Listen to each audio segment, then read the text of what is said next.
what's up, what's up, what's up, and welcome back to After the Snap. I'm your host, Tasha Pierce.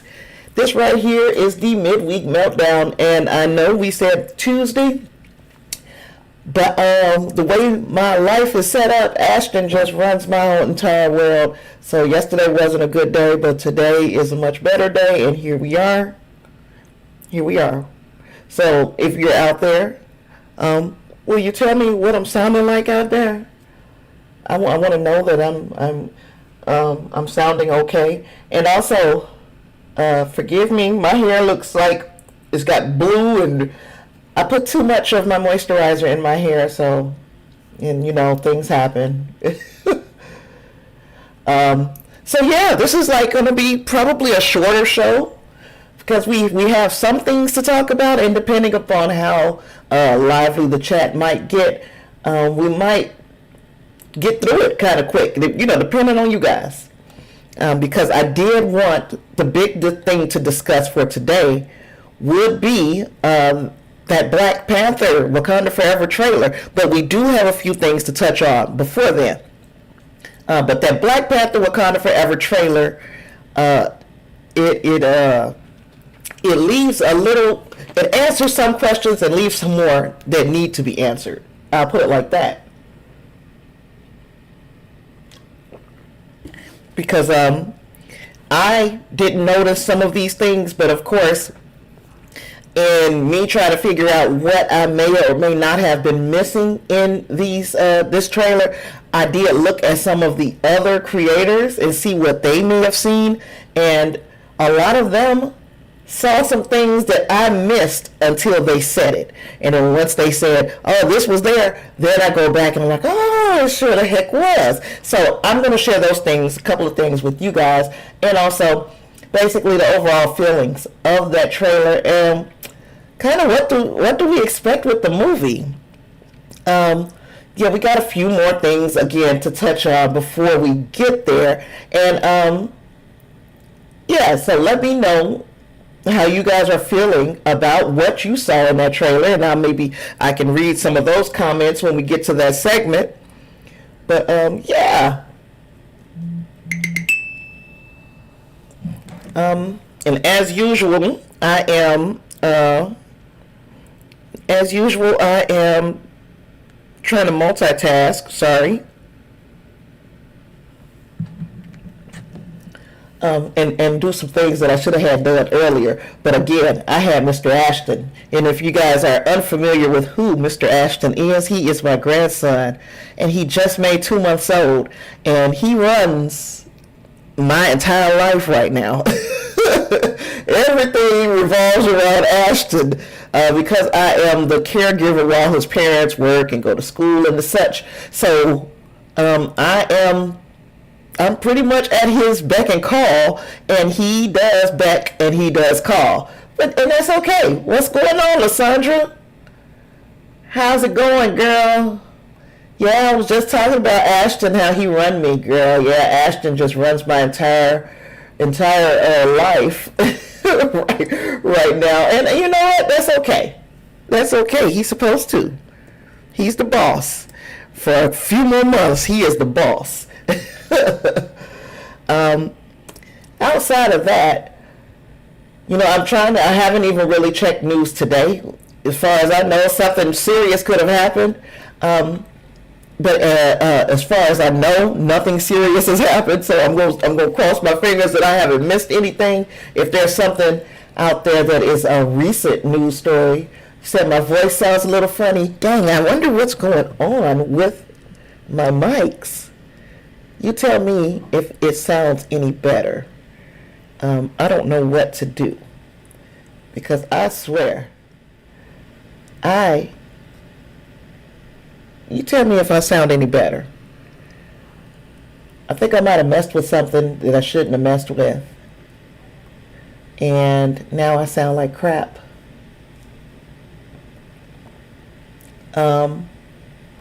Yeah, because I don't know what I'm going to do, even if it,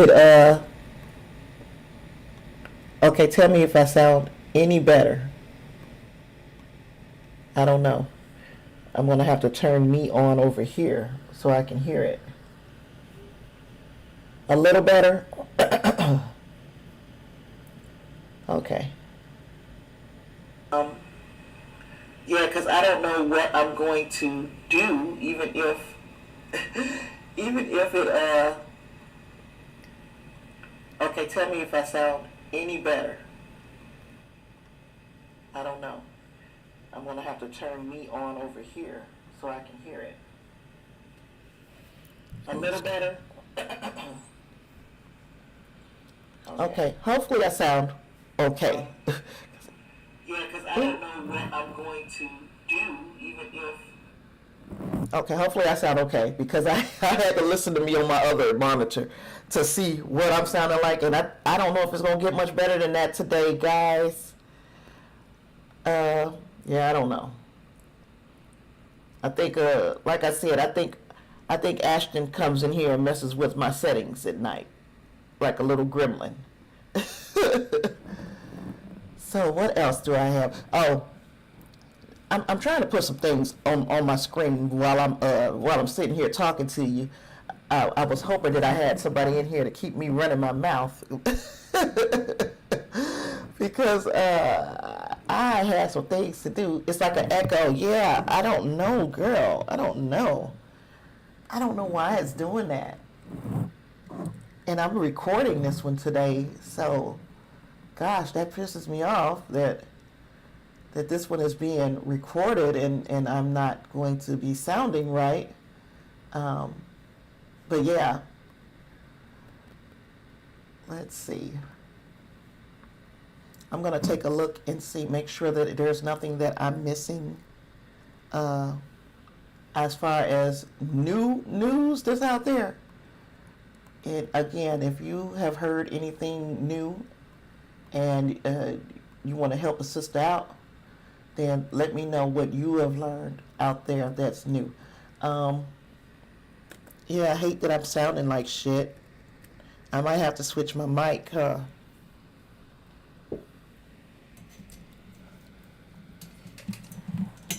And then to switch my mic, somehow this microphone gets so tangled up. Again, nobody is in here using this stuff but me. But somehow, even after I, let me see if this mic is gonna help us sound a little better. And Lysandra, you'll let me know, please.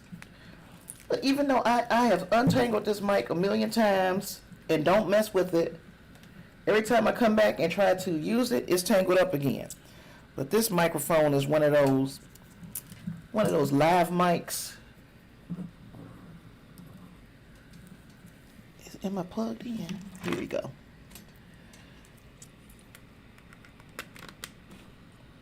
So you guys can tell me what I am sounding like. Let me go back over here. Go to this. Go to this. I think it's okay. Test. Lysandra, am I sounding any better?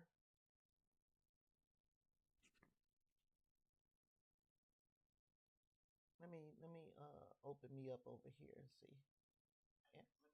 Let me go back over here. Go to this.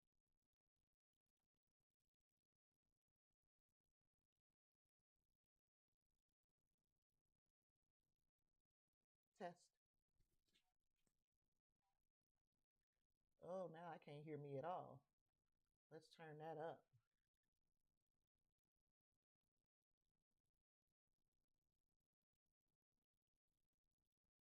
I don't know.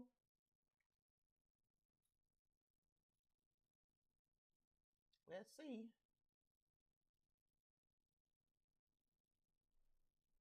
Test.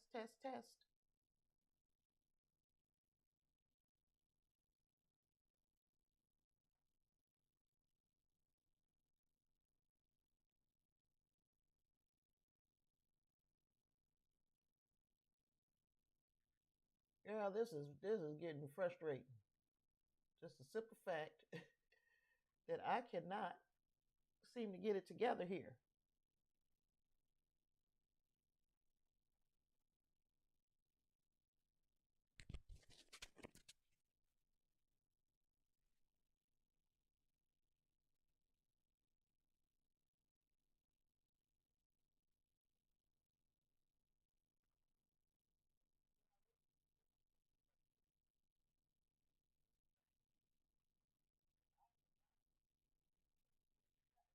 Test, test, test. Microphone check.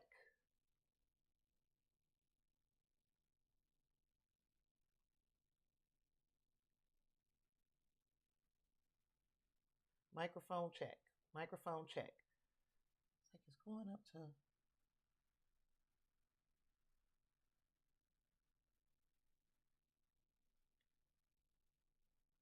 Hey, Clarence. I'm sounding like crap. I'm trying to fix my microphone. Oh, you can hear me? You can't hear me.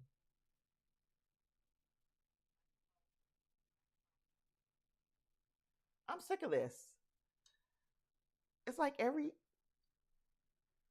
and I swear before buttermilk, I don't touch nothing.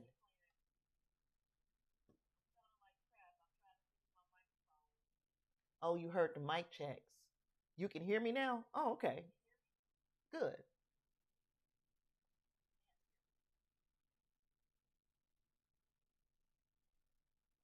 Okay, let's turn that crap off. Okay, glad y'all here. Because I would have been talking and nobody would have heard nothing I said the whole time. Thank you, Bun. Thank you, Clarence. So yeah, the big thing for me is the Black Panther trailer because I'm super excited about where things are going with this movie. Um, but there are a few things that I want to talk about before we get to that. And I guess the first thing I want to talk about is it has nothing to do with anything, with anything of any importance. It is. Did y'all hear about that fan that ran on the field at the Rams game and got knocked the f out? Look, I'm trying to reach out to these people who are mentally disadvantaged. You don't want to run out on the field when these football games, these sporting events are going on, but especially football, because guess what? They got on helmets and pads and the such, and you don't. So when you run out there, they don't know what your intention is. So they are going to tackle you like you are a opposing player. They are going to lay you out. You're not supposed to be out there. And that is what happened on Monday Night Football. In according to Deadline, what might have been the most exciting moment of Monday Night Football. Uh, a fan ran on the field carrying a pink smoke bomb, ran all the way from the security, juked the security guards, and then ran over by the Rams bench. And that's when linebacker, all pro linebacker, Bobby Wagner jumped off of the sidelines and put a hit outside of this world on that man. It was the best tackle of the whole game. Now, this was like I don't understand why you would do this. Why you think that you could uh whatever your platform is that you're trying to bring attention to, is it really worth you getting hurt like that? Because he got laid out. He got laid out. And as a matter of fact, let's see what I got for being able to show you. Uh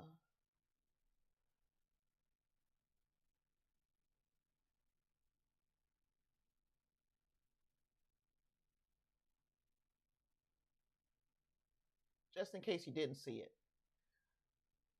We're gonna take a look see. Look at this fool. Boom. Boy, yes, girl, I felt it for him. He running around the field with a pink smoke bomb. You freaking idiot. So yeah, play stupid games. Uh, I like to say that all the time. Play stupid games, win stupid prizes. Well, here we are again. Play stupid games, win stupid prizes. Okay, moving on. Just another. Oh, and BT Dubs. If you're ever curious about what I'm going to be talking about, you can take a look in the description. you will see a list of articles and the such telling you where I got my information. And if you want to go back and read these articles in their entirety, knock yourselves out. Also, in that description box is all the ways that you could contact me when I'm not streaming, and also ways that you can support the show if you are interested. Also, one more way to support the show is by hitting that join button right there underneath this video. For $2.99 a month, you can become part of the stream team and get the little perks, the extra perks that are involved with that. Now, I don't know why I'm showing y'all my whole itinerary over here. That wasn't what I meant to do. So yeah, um, but that's it. That's all. So my next thing is moonlighting.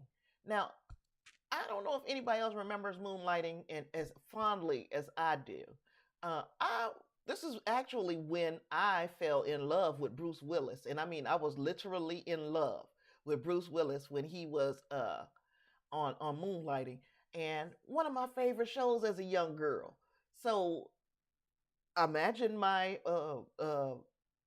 delight when I find out that they may be trying to reboot Moonlighting. Now, hopefully, that means it'll be a good reboot because Moonlighting was like a freaking treasure to me. I really enjoyed it. It kind of stoked my my interest in like solving these kind of little mysteries and that type of thing. And it also was kind of like a segue into that uncomfortable. Oh, you never watched that, Clearance?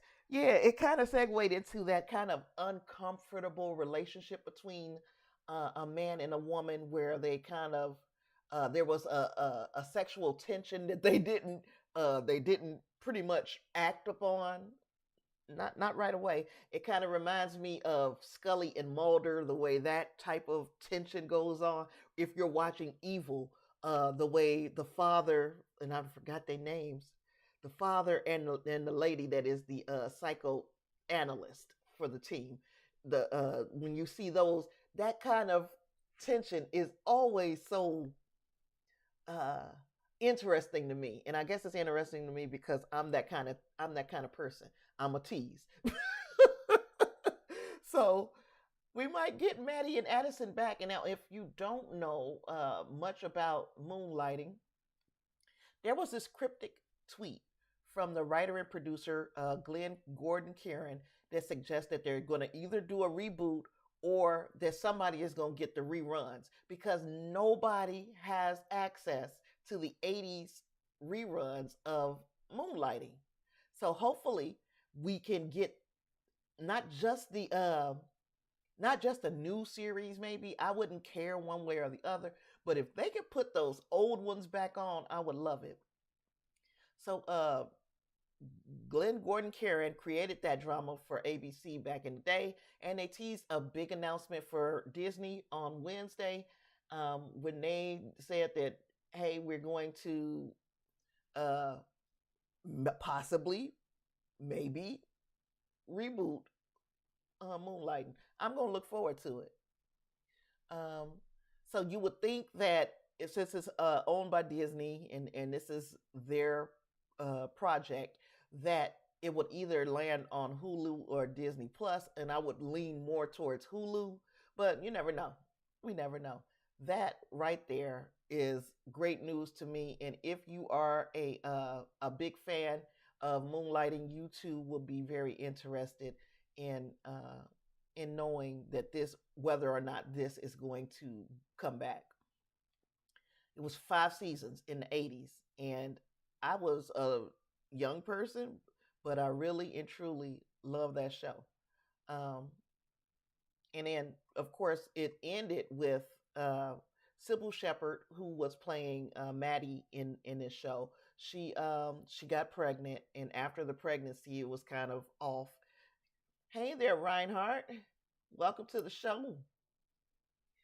So when Sybil Shepherd got pregnant, and then things changed between her, and then Bruce Willis started getting offers from Hollywood, And this was when he left network television, went to Hollywood, and started doing his things.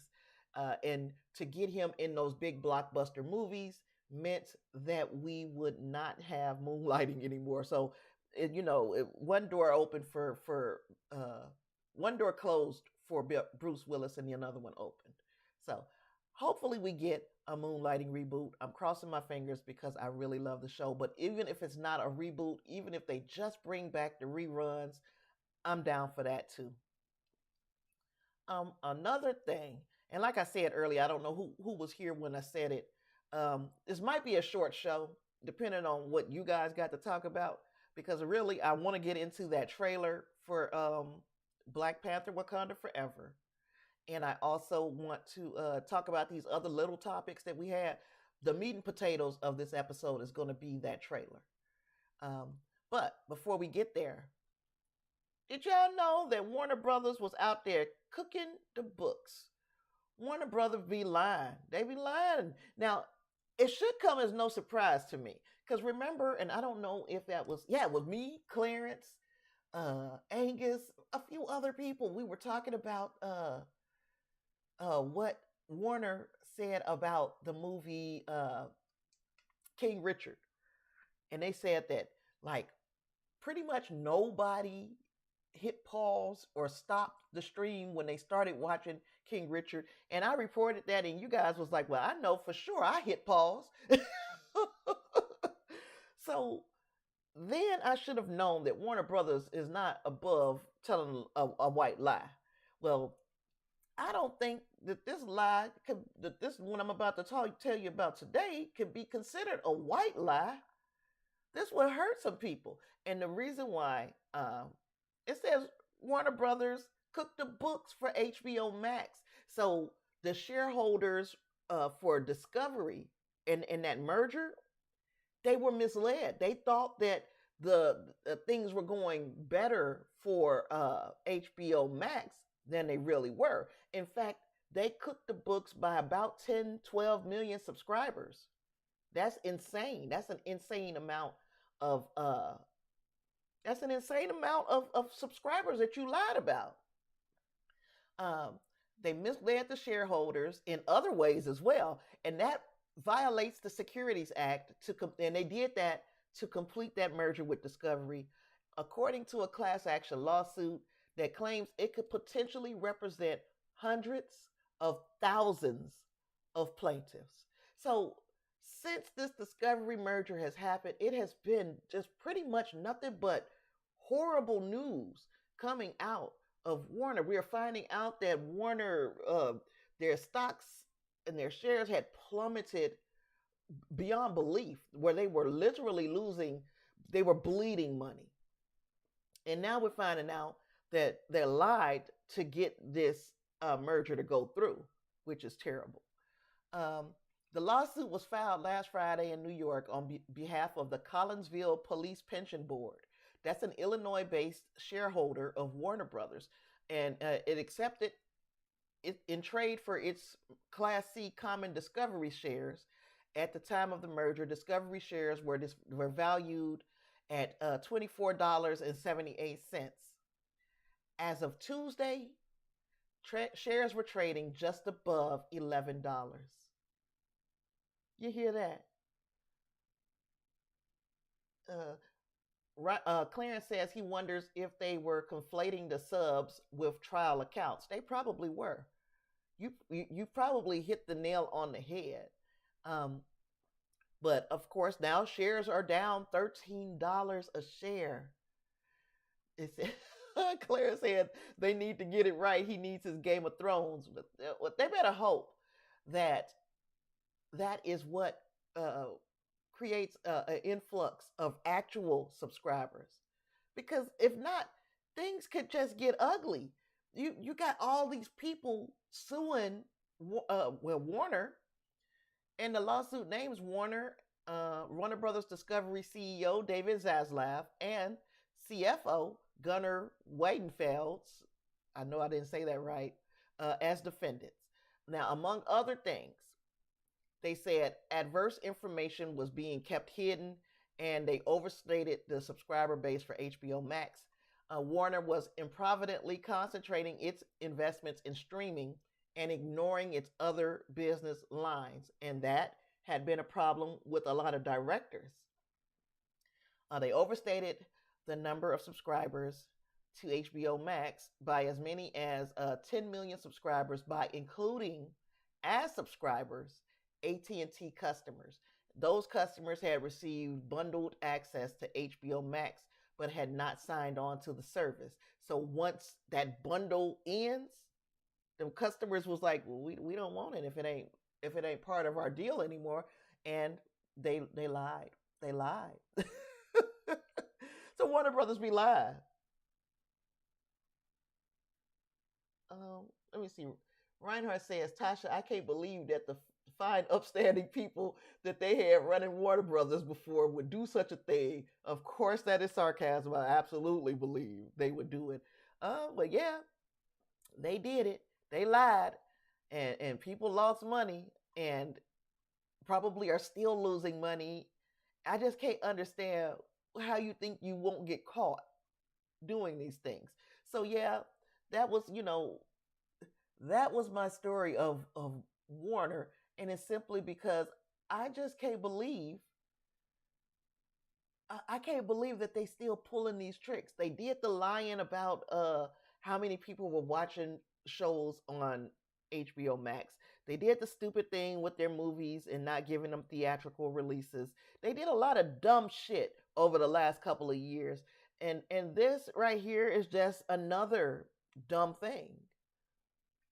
Um yeah, Clarence. Clarence says if it was that bad, I could see why they started canceling shows and movies.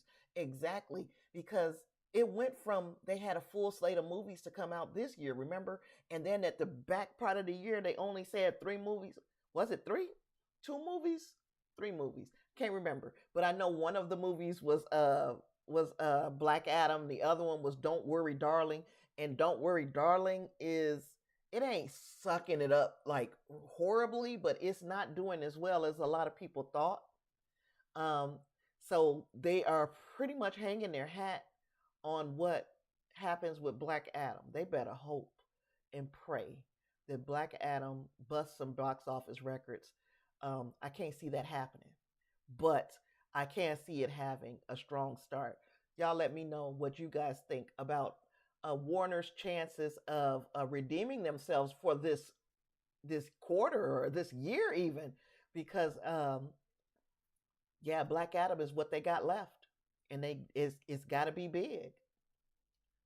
Um, Reinhardt said, they're not the only ones, Tasha. Throw in a little Star Trek here. I learned this on Trek Culture back in the day. When Star Trek The Wrath of Khan came out, they had to tell Leonard Nimoy and William Shatner it didn't make any money. So it didn't. They didn't have to give them their back end cut. Oh, so they didn't have to give them a back end cut. And it was easier to lie back then. Yeah, it was easier. These things were not as easy to suss out as they are now. You can, especially with the transparency of being a shareholder, and also with the advent of the internet, we can find out a whole lot. Anything you dang near, anything you want to know, right? Now, so Warner Brothers be lying, and this is another reason why you know they're just not going to prosper, because they're doing things backhanded. Um, yeah. So we talked about moonlighting. We talked about playing stupid games and winning stupid prizes. Scooby Dooby LGBTQ. I don't know. Look, this was a surprise to some people. Um, oh, okay, wait a minute. Shatner and Nimoy sued, as did some of the producers, and Paramount settled, of course, out of court. Of course, nobody want to take that to court. You're going to lose. You're going to end up paying far more. Speaking of settlements, before we move on, Rust. Remember that production with Alec Baldwin and the young lady Helena Hutchins was killed on the set of that movie? Um, there was a settlement reached with Helena Hutchins' estate. So those producers reached a settlement, and they're going to resume filming this movie in January. Now, there's still a criminal investigation ongoing, so the criminal investigation has not been impacted by this, but there is they're going to continue to film this movie, and Helena Hutchins' husband will be listed as an executive producer. So I don't know, I don't know what that means to them. Yeah, Rust, Clarence. Oh, excuse me, sorry. Um, so yeah, that in that movie, the family is the husband is going to be an executive producer. I don't know if I would. I don't even know if I would want this movie to come out. If this movie comes out, do you think that you would just out of morbid curiosity would you want to see it? I know I would not. Well, at least I think I would. I can get a bit morbid every now and then, but yeah, I don't think I'd want to see this movie. So yeah, just because Reinhardt mentioned the word settlement made me think about that. I would not want to be part of that. Anywho, now I don't know why this is a surprise to some people, or maybe I do. When I was a young girl, I always assumed things about the cast of Scooby Doo, and I'm talking the cartoon Scooby Doo. I always assumed that Fred and Daphne had a thing, and that's why they always used to sneak off together. And they was doing a little thing, right? Right, Clarence. The movie should be a tax write off, just like they did what Warner did with Batgirl. That's what they should be doing with Rust. That's I wouldn't. It almost feels like it'll be a haunted set. It almost feels like it would. Yeah, I got you, Clarence. Yeah, I don't think that they should come out with that. I don't think they should. Um, and speaking of coming out, speaking of coming out, I always had, uh, I always thought that Daphne and Fred was, do a little something. That's why they would always sneak off talking about monsters over here. We gonna go this way and y'all go that way. Then you had Velma and Scooby and Shaggy. They went their way, right? Now Scooby and Shaggy was always looking for food, so I always assumed that Scooby and Shaggy, they smoked a little bit of weed and a little bit of ganja, and they was hungry. They had the munchies. That's like what I've always thought. That it didn't ever come to no surprise to me. And I always thought that Velma didn't like boys. Always. I always was like, she ain't interested in boys. She's a nerd and she's not interested in boys. And turns out that my that my presumption was true, because it has been announced that Velma has always been a lesbian. And then how it is becoming rather obvious is in this Trick or Treat Scooby Doo movie. A chick named Coco Diablo. She's a fashion designer, and Velma see her and like her glass. Well, you see Velma, her glasses fogged up. She was that enthralled by this woman. So it's like, yeah, Velma is part of the LGBTQ community, and she is a lesbian. So the long circulating rumor is true. HBO Max's new movie Trick or Treat Scooby Doo acknowledges that the franchise's Velma is LGBTQ. Now, the only thing they could do next is to actually show me Scooby and Shaggy smoking weed. Because another one of my things, and I was talking to Davina about this, another one of my things that I believe is that Scooby is not a dog. Scooby be so high that he thinks he's a dog. And Shaggy does too, because he be so high. Tell me what you think about this. So yeah, in a scene from Trick or Treat Scooby Doo, Velma she falls in love with Coco. I was gonna say Coco Chanel, Coco Diablo. So um, Daphne said, I always thought it was a strange coincidence that all our cases seem to involve some supernatural creature. And then Velma says, but it wasn't a coincidence. Those costumes were created by one person, and that one person, uh, that one person is Coco Diablo, and she is in love. Velma is in love with Coco. They love each other. So there we have it. She's a lesbian. Now, did we ever need that to be uh did we need that to be made clear, or should we have been able to just assume that? I guess I guess it means, everybody has to have a coming out now, and it's not safe to just assume a person is part of the LGBTQ community. It's, come out and be proud about it, and I guess this is Velma's pride moment. Uh, Now, Reinhardt, going back up to the comments, Reinhardt said he wouldn't be comfortable with seeing rust. Yeah, it's just something about it now. It's tainted. It's got a little stank on it. He also said that Velma being but not by lesbian is not hard to believe. Sandra said they eat a lot, talking about Scooby and Shaggy. Yeah, all they do is eat, and they talk about wanting some Scooby snacks, and I'll be wondering, like, what's in those Scooby snacks? Is that weed? So yeah, and Reinhardt said, "I'm going to be straight up. Scooby Doo was one of my favorite things to watch on TV when I was a little kid, because some of them ghost stories were scary for like a 6 year old. I used to like it too, and I really used to like it when they had those little crossover shows. So you had a crossover with Batman and Robin, or a crossover with the Harlem Globetrotters, that kind of thing. I liked those crossover shows as well.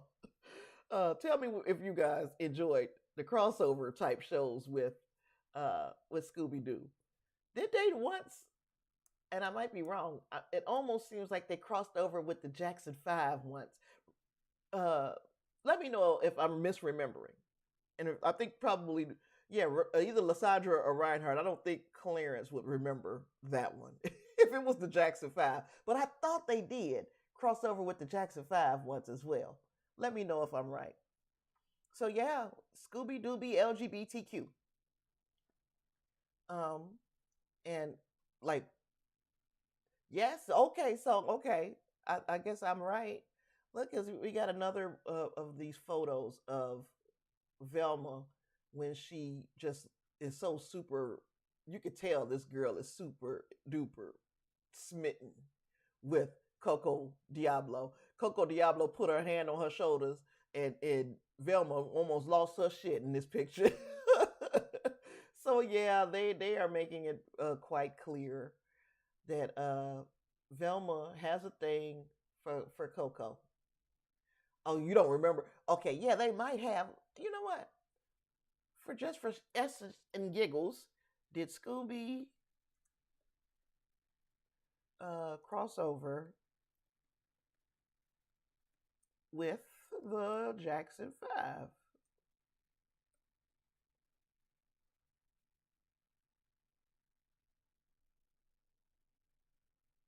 Um,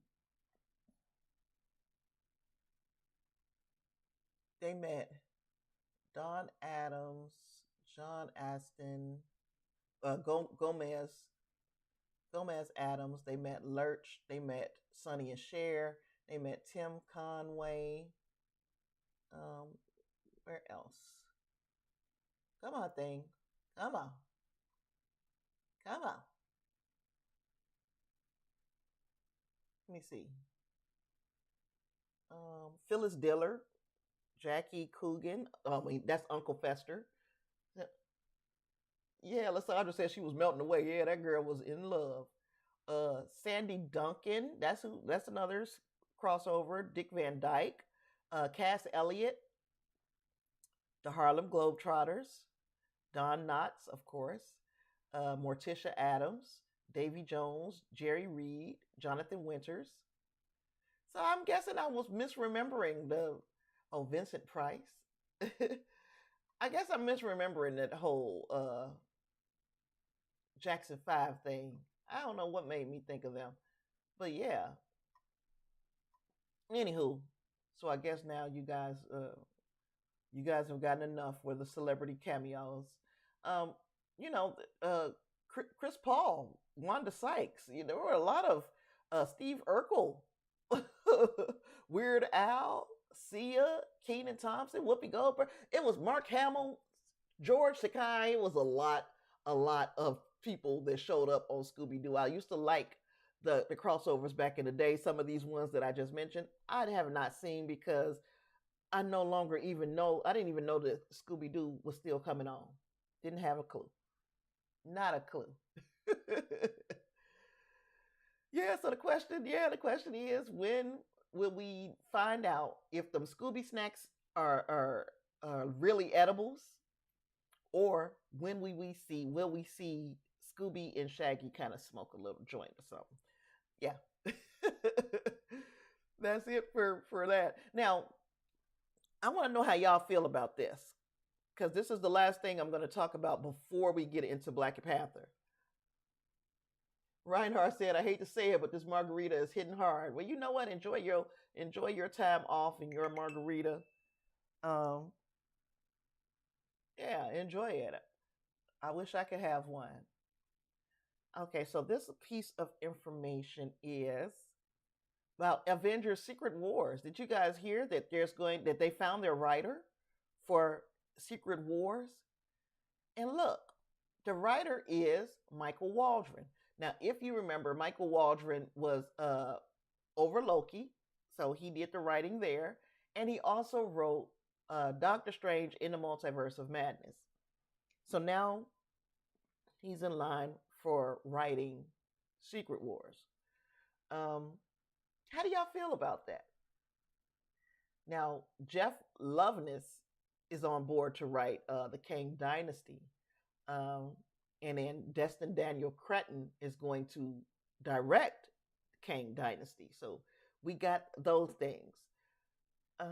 Secret Wars being written by the writer for Loki and Doctor Strange in the Multiverse of Madness. I don't know how I feel about that. I don't know if I'm excited for it. Now, Loki, I enjoyed. I really and truly enjoyed Loki. What I don't think I fell in love with the script for Doctor Strange in the Multiverse of Madness. Now, there was a lot going on, and there was the visuals were great, the CG was great, all of the VFX great. The acting was pretty darn good. I don't know if I was in love with the script.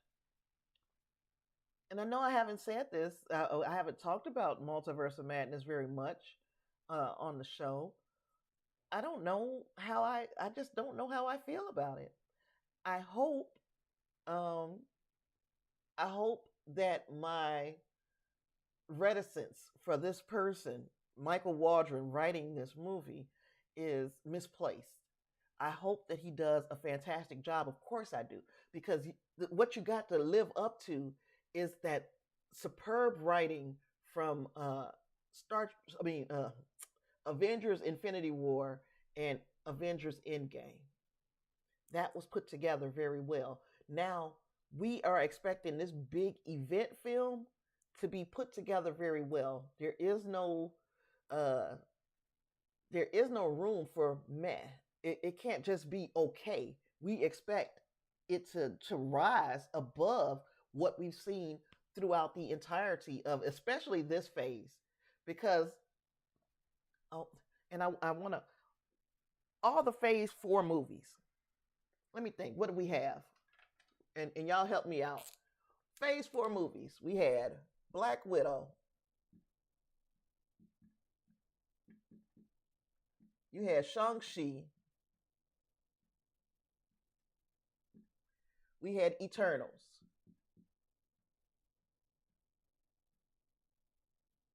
We had Multiverse of Madness.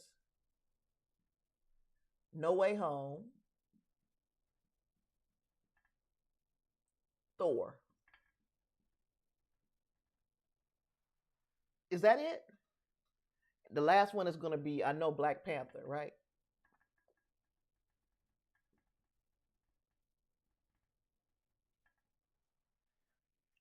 When you look at that list, and I don't know if I'm missing something. You guys let me know. Well, look at that list and tell me which one of these movies was truly, truly a standout movie. And by standout, let's say uh, on par with the Winter Soldier, on par with the first Avengers movie, on par with Civil War. What movie up here do you think is even close? And I will say, for me, um, dang, for me, we had Shang-Chi. That was pretty good. No Way Home was excellent. We haven't seen Black Panther, so that is a wild card. Um, what y'all got? Eternals was memorable. Multiverse of Madness, memorable. But as far as just knocking it out the park, we only had Shang-Chi and No Way Home, if you ask me. Now, you guys let me know if you feel that way. So, we need things to kind of speed up. We need to pick things up moving into phase 5. Reinhardt said Multiverse of Madness was a very forgettable film. It wasn't that it was bad, it just wasn't memorable. Right. And this is like one of those things that I'm not going to watch. I mean, I don't have to watch it over and over. But I will say this, like I watch Infinity War over and over and over. I don't have to watch any of these movies. Besides Shang-Chi, if I had No Way Home, if I had access to No Way Home, I would watch it over and over. But those two movies are the only ones I would watch over and over. Um, Reinhardt says, Tasha, I love Loki so much, I'm willing to give him a pass on Doctor Strange because they went through a lot. They said the Doctor Strange that we got was not even the way the movie was supposed to go. Okay.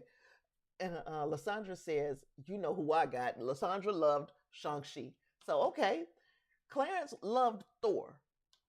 My issue with Thor was the use of Gore the God Butcher. I feel like he was misused, and by misused I mean he's dead. I mean, of course, with the multiverse, anybody can come back and yada yada yada. But I don't think Christian Bale wants to come back and keep doing Gore the God Butcher. Um, Yeah, Clarence. Clarence said this phase has definitely been just more of the same, nothing groundbreaking. Lysandra says she was upset by Thor. Um, Reinhardt said Christopher Marcus and Stephen McFeely wrote Endgame and Infinity War. Exactly. And Clarence said he loved Doctor Strange as well. Like I said, I didn't hate Doctor Strange. It was all right. It was just all right. Thor, for me, just all right. I don't know. Now, this could be it as well. I did go see Doctor Strange in the Multiverse of Madness in theaters, but remember I couldn't see. So y'all remember I was literally like I couldn't see when I went to the movies to see that movie. So that could have affected the way I felt about the movie. Now the second thing is Thor: Love and Thunder. I didn't see on the big screen. I only saw it on Disney Plus. So I don't know if I would have gotten a different feel for that on the big screen. But it feels like with Thor: Love and Thunder, they were trying to repeat the success uh, of Ragnarok, and so they were trying too hard for me. You know, they tried really hard to repeat that feeling, that vibe that we got when we first saw that movie, and I don't think it went over entirely well with them trying so hard. And by them, I'm talking Taika. You know, he tried really hard and it didn't land for me all the time. There were parts of it that I did enjoy, but there were other parts that felt forced to me. Um, Now Reinhardt said, "Tasha, don't bring up Gore the God Butcher. You're gonna make me cry. One of the best characters they come out with in 25 years, and that's how they used them." Yeah, and again, they could, we could see another version of Gore or something like that, but another version of Gore will not be Christian Bale. And there was so much they could have done with that character, uh, and they just chose not to. Alessandra said Doctor Strange was good. Doctor Strange was it was decent. Yeah, it wasn't like, again, it's not a movie that I just want to keep watching. It was all right. Reinhardt said Thor Ragnarok is one of my favorite Marvel movies of all time, and Thor Love and Thunder is one of my least favorite. It's like they decided everything we did last time, let's just do more. Yeah, they tried to, yeah, they just tried to catch lightning in a bottle twice to me. Um, Clarence says, I think Doctor Strange will age as a classic while Thor will be forgettable. And I can see that. Especially if they they do a lot with America Chavez. She was introduced in the Doctor Strange movie, um, pretty much her origin story, right? And if they do right with America Chavez, then you're going to want to continue to go back to her origin. And I also like what was done with as far as the horror beats of Doctor Strange in the Multiverse of Madness. A lot of the horror aspects of the movie did land for me. It's just some of the other stuff, just a little bit of the other stuff. Um, Now look, where was I going? Oh, because I was talking about Michael Wardren. Hopefully we up our game for for that phase. Hopefully uh we get Loki Michael Waldron, and I'm not, Doctor Strange and Multiverse of Madness wasn't terrible, but again, I want that kind of writing, for Secret Wars. You're gonna have so many toys in the toy box as well. It's like you're gonna have everybody. If they do it the way it's been done in the comics, you're gonna have everybody represented. I would I want that writing to be tight, um, and to figure out how we're going to use every character and let every character get a little shine. Um, um, Reinhardt said her origin story. Right. Thank you, Tasha. That's another missed opportunity. America Chavez was in the movie. I don't even really feel like she was in the movie. I don't know. That one I didn't get, Reinhardt.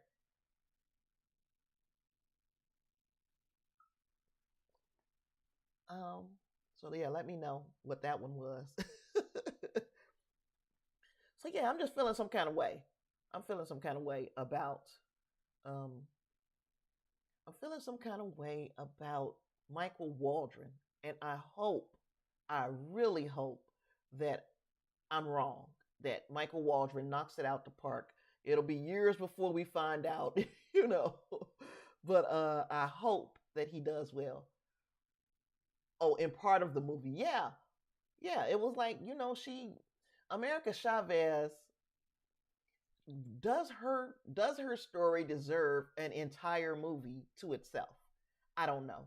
I don't know. I don't think so. Did she deserve a little bit more than what she got? Yes. She probably she probably would have done well with um a Disney Plus series introducing America Chavez and how her power set works.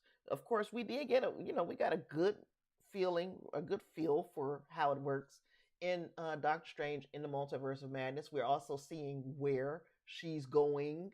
She's staying at the Carmitage, and she's training to be a wizard and the such. So, or sorcerer and the such. So yeah, hopefully, we get to see more of her, and her powers now be used in an intentional way instead of her accidentally all the way up to the end. She accidentally she failed upwards. Reinhardt said, I might actually watch Doctor Strange Multiverse of Madness tonight. She was just there. I think they're going to do a way better job with Riri and Black Panther Wakanda Forever. And I guess that is where we can segue into that part of our topics today. Um, you got to think Thor, Love, and Thunder, right? I mean, not Thor. Lord have mercy. Black Panther Wakanda Forever, right? We're going to get Namor introduction. We're going to get a Riri Williams introduction.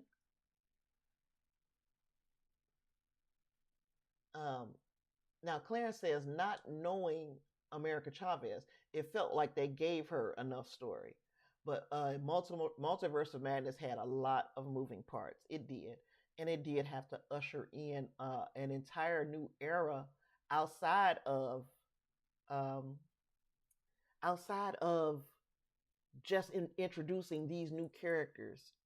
It had to usher in some new, I guess, a new premise for plots, and that premise is we're going to now really go into this multiverse, and these multiverses have their own versions of people on each world, and they're making it I guess making it palatable for people who would have a problem wrapping their mind around that multiverse concept.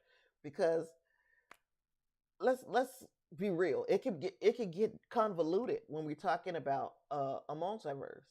It can get convoluted, and a more casual fan probably will have a problem keeping up. So I guess this is the slow burn, a slow introduction into these concepts. I'm good with it. Yeah, I can live with with how they handled Multiverse of Madness, but I still feel like, just me, the writing could have been tighter. Yeah, the other characters making cameos, I did. I loved.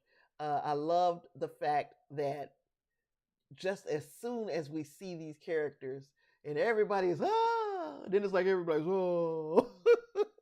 because Wanda did her thing. Wanda did her thing. I loved it. I wonder if and when we'll see Mordo from the 838 again. So yeah, it was a lot that I did like, and I can't wait to see where they're going. Especially after the way it ended with the post-credit scenes. We know that third eye is part of Doctor Strange now, permanently, it looks like. If that is our Strange, who knows? And we also know that he and Clea are going through a dimensional portal, and and they're gonna she's anchored in the dark dimension. So we're gonna see that too. I love some of the things that was done there. I did. Sam Raimi, take my hat off to him. And I might have to watch it again too, Reinhardt. That would be a good movie for spooky season. It is an MCU horror movie. Another thing, before we get into Black Panther, I have been hearing nothing but good things about the Werewolf by Night. Have you guys been seeing the people who were able to see it early, their reviews, non-spoiler type reviews that they put out? Oh my goodness. They are saying that this thing is fantastic. So we got that coming this weekend. I am looking forward to it because it looks like that'll be another spooky season show that I can do a review on. Yeah, it's been getting very good word of mouth. The last time, let me see, the last time I checked, let's see, Rotten Tomatoes. The last time I checked, it was at 100%, but there were only like 11 or 12 reviews. So I'm gonna see where we are now. Werewolf by Night is now sitting at 92%. So yeah, let me see how many reviews that's on. I don't want to get too fired up if it's only 12, 13 reviews. So yeah, 13 reviews. So 13 reviews, 92%. Um, and it is directed by Michael Giacchino, and I don't know if I'm ever saying his name right, but you know that he does music. He does the score for a lot of these movies, and he is directing this one here. And people are saying that some of the people who have watched this movie are saying, "Hey, he did such a great job with this. We want to see him do Blade." So I'm going to reserve it. It's a 54-minute long, just 1 hour movie. Um, I am going to reserve all of my judgment until, of course, I've seen it. But people are saying that they want him for Blade, and that's crazy. Uh, Let me see. Clarence says, with Werewolf by Night, I'm still trying to figure out if I care. You know, Look, we're gonna watch this thing, or at least I am, and I'm gonna tell you if you if it's something that you gotta watch, or if it's just something that you should watch, or if you don't have to watch it at all. How about that? Because that's the thing. You might not have to watch it at all. You might want to watch it. You might not have to watch it, or you might need to watch it. And I'll let you guys know if you're not watching it right off the bat like I am, because I'm gonna watch it October 7th, I'm sure. Depending on, again, my boss, Ashton.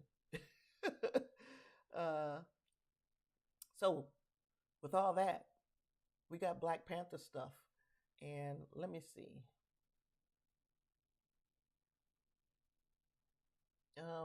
The trailer came out, of course. I'm pretty sure all of us saw the trailer, and we all saw what happened at the end, right? So at the end of the Black Panther trailer, we we saw a female Black Panther. If you've seen the thumbnail for this episode, you got another look at the female Black Panther sitting right next to Shuri. Let me see. I'm gonna pull a couple pictures up just so you guys can. Uh, Sitting right next to Shuri, we had the other, and it showed that the markings that they had, like Shuri's markings, and that Black Panther's markings were very similar. In fact, not just similar, they were identical. So this is what makes many people believe that in this suit, that is Shuri. And you know what? I believe that too. I think that after seeing that trailer, I do believe that that is Shuri in the suit, and I wonder to myself, self, why did they make that reveal in the trailer? Um, that's a pretty big reveal. So if Shuri is the only Black Panther, is the only person who's going to wear the suit, why would they put that in the trailer? Especially since you've got a very vocal group of activists, whatever they want to call themselves, who are demanding that T'Challa is recast. And a lot of the problem that they have is with Shuri getting the mantle. Now, I'm not saying that that's not her in that suit. I do believe that is her. But is it possible that there is someone else as well going to be wearing the suit? Um, I didn't know how I felt about that until I watched, what is his name? Y'all know who I watched? Eric Voss, New Rock Stars.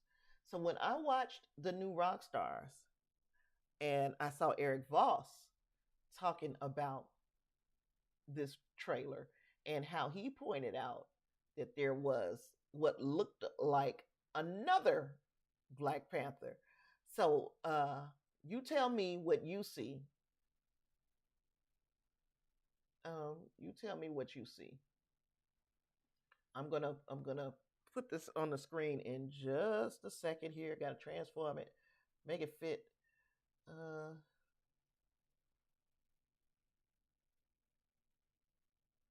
what's your question? I'm not understanding, Clarence. You said was Shuri or Letitia Wright?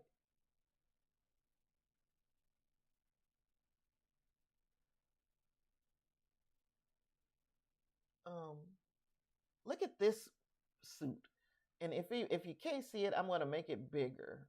I'm just gonna fill the whole screen up. So when you look at this, uh,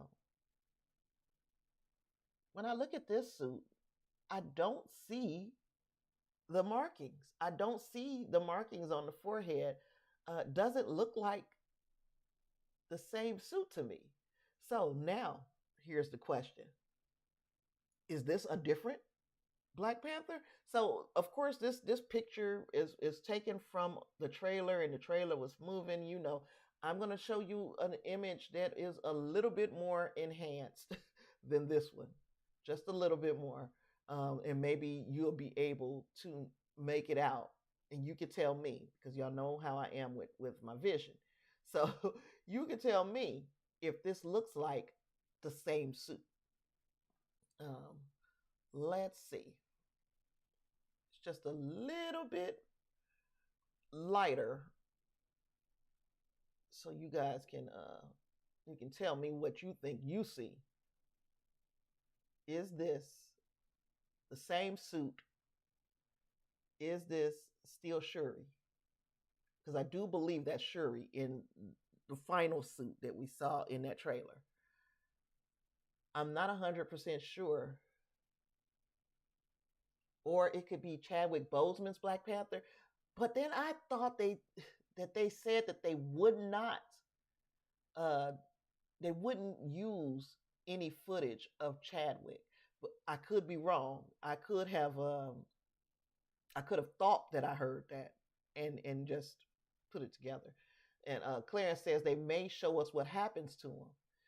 And I want to do a CG version. They didn't want to do a deep fake version. They just wanted to acknowledge his absence. But who knows? This could be the original Black Panther suit, and this could be T'Challa, and we might be getting an example of what happened to him that made us even need a new Black Panther. It is possible. Um, those people that are working on this movie, just so brokenhearted. Um, and let's see, they, they're working on this second part of this pretty much groundbreaking movie, and some of them, including Lupita Nyong'o, feared that they would not be able to grieve their friend. Now, of course, they found out, hey, we not only are we going to acknowledge his absence, we're going to make it part. Oh, they could have met that, Clarence. They could. Clarence said, did they just mean they wouldn't show his face, and that way they wouldn't be deep faking him and all of this stuff? Yeah, because anybody can be in the suit. You're right. Anybody can be in the suit. So yeah, we had Lupita. Um, she was basically saying that she was relieved when she saw the movie, the final screening of the script. I'm sorry, she saw the final screening of the script. She learned that she wouldn't have to pretend that Chadwick Boseman's death didn't happen. So she said what Ryan ended up sharing with me was just so utterly truthful and beautiful. And I'm glad that crew got an opportunity, if they are that close, they got an opportunity to truly grieve Chadwick's loss. Then we had Ryan Coogler. He came out and he said, I almost quit directing, period. Now, that was, of course, it was brought to us from Deadline, and I am going to shoot, as soon as I find the thing, share this with you. Yeah, he said that he almost quit directing, period, after Chadwick Boseman's death. Uh, he said, I was at a point when I was like, I'm walking away from this business. I didn't know if I could make another movie, period, let alone another Black Panther movie, because it hurt a lot. I was like, man, how could I open myself up to feeling like this again? Now, following Boseman's death in August 2020, Coogler recalled all the moments he shared with Boseman and how much the Marvel character meant to him. I was poring over a lot of our conversations that we had towards what I realized was the end of his life. I decided that it made more sense to keep going. Now, Black Panther Wakanda Forever is a reality, and the film was made in honor of Boseman's legacy, and the director mentioning that they never thought about recasting T'Challa. Coogler said, it's my first job as a filmmaker to do things that I have personal integrity with. If I don't believe in what I'm doing, I'm going to have a hard time getting other people to do their best work. For them to do their best work, they have to believe in it. At the end of the day, the choices we make have to be truthful to me. When filmmakers make things that don't feel truthful to them, you can feel it. And I will argue that those projects don't have a shot at working. So I'm glad that the man continued to go on, right? I'm glad that he did not give up, and that he, decided that in this particular instance that he would, make this tribute to Chadwick Boseman. So there's that. Now, and then we got to think like, okay, what do we think this trailer is showing us? What do we think is happening in this movie? Of course, we know we're going to get Namor, but how and why and in what capacity? I watched an interview that Winston Duke was doing as he was talking about Black Panther, Wakanda Forever, and where things are going in this film without spoiling, of course. And he said, he's not going to call Namor a villain. Said he's going to call him an anti-hero or an antagonist is what he said, an antagonist. And that's the way we saw Killmonger too, right? Killmonger could have been, okay, Killmonger is a villain, but at the same time, we can see his point.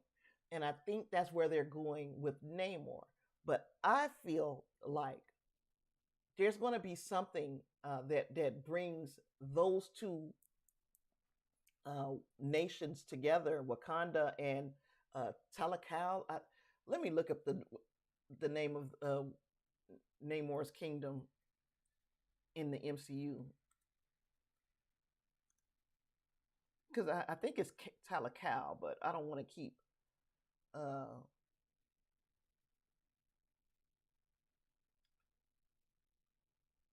Talokan. Talokan. It's a fictional underwater nation. Okay. So Talokan and Wakanda, they are going to get together. It just seems like they have to. And when they get together, who is the antagonist that they're fighting against? And who knows?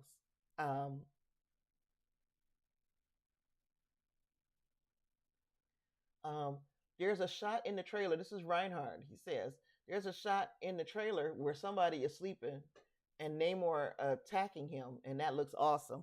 So, and there's another shot in the trailer, and I got that one.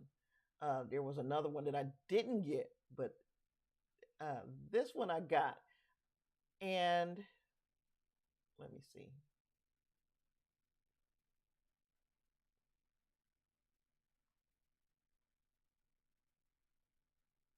Um,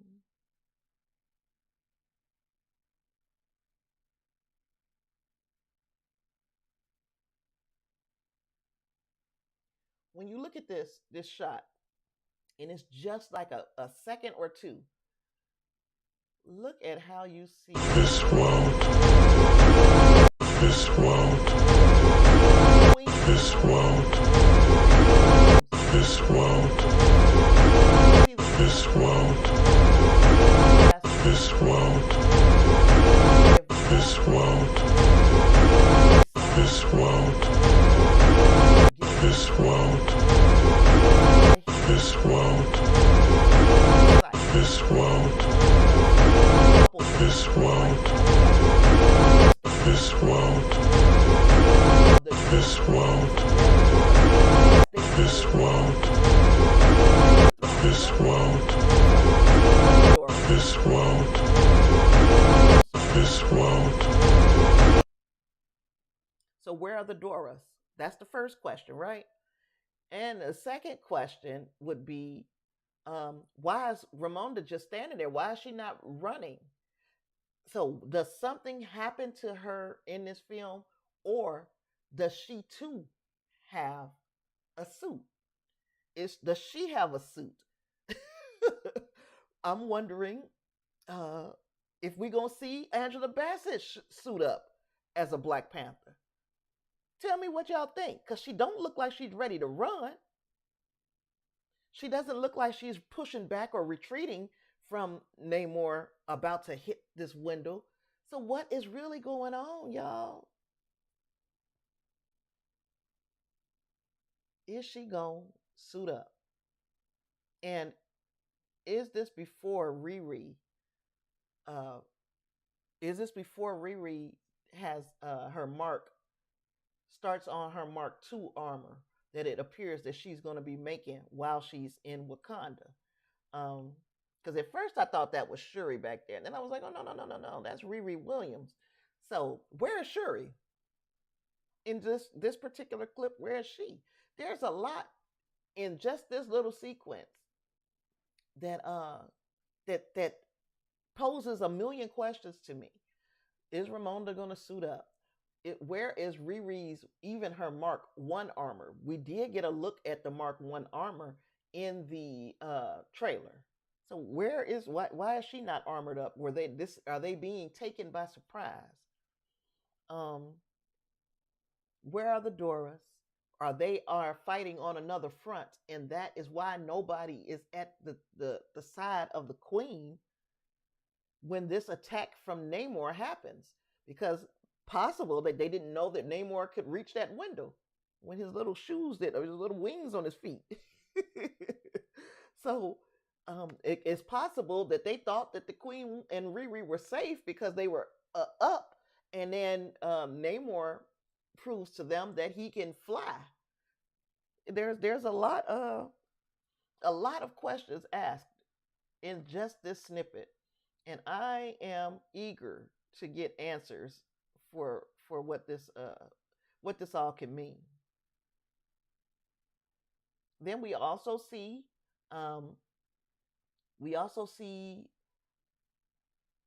that the soldiers, and they coming in, and they look like they're trying to attack some Wakandan workers, and it turns out that those Wakandan workers were Dora Milaje. So it looks like whoever is in the soldier outfit, whoever is in this camouflage, is probably an antagonist as well, right? Is that going to be what brings these two nations together to fight against the surface world? And by the surface world, I mean the world outside of Wakanda and the world outside of Talokan.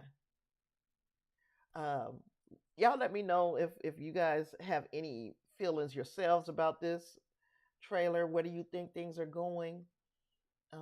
What did you feel? Because I feel a lot of emotion coming from the trailer in the beginning, because you see Shuri breaking down and crying, and you see Winston Duke's character Mbaku consoling her. You also get Mbaku talking about in this trailer how Namor is the avatar of their god, the serpent. I think they said the serpent god or something like that. The serpent king or the serpent god.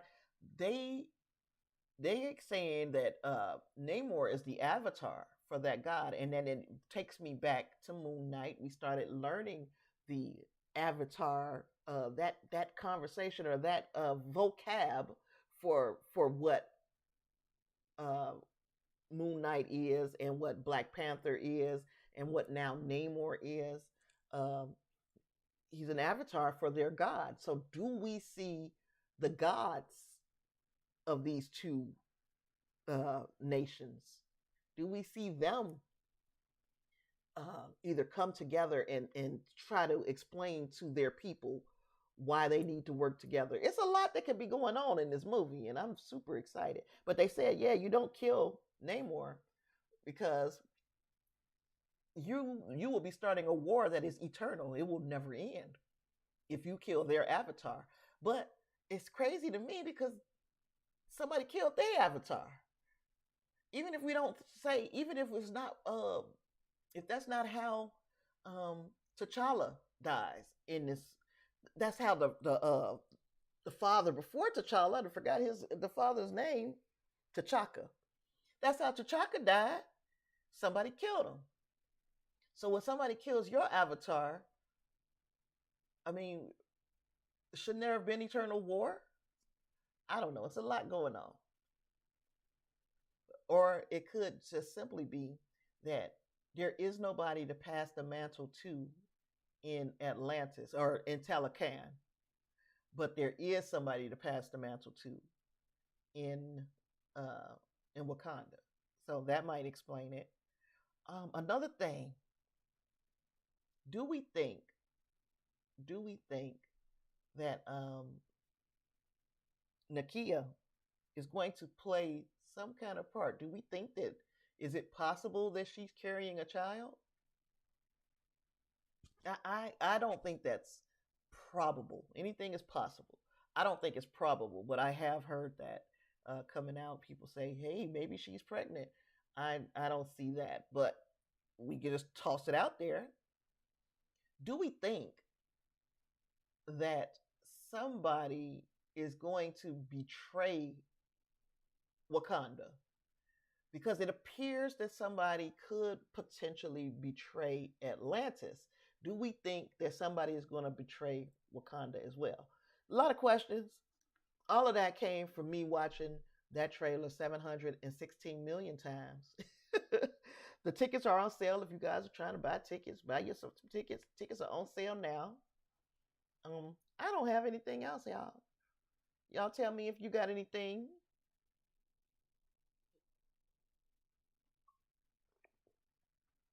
Again, since you joined me today, you liked what we did here, hit the like button. Tell a friend to tell a friend, and come back and join me again on the next time we do this. Maybe I'm gonna go out and say just once a week, but look for the odd stream. This would be an odd stream because, like I said, my boss, my off-screen producer Ashton, he is the boss, and sometimes he doesn't want me to do.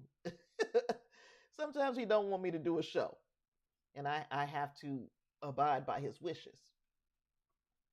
What else? Yeah, I don't have anything else. Look in the description box for ways to catch up with me if you're watching this on the rebroadcast. Also, for ways to support the show and join you here again on Sunday when we do the weekly wrap up. I changed it to Sunday because kids are off on Sunday and I can actually, watch, sit still for my boss is not bossing that day. So thank you so much for being here, Clarence, Lysandra, Reinhardt. Thanks for being here with me today. And I will see you guys in the next one. Peace.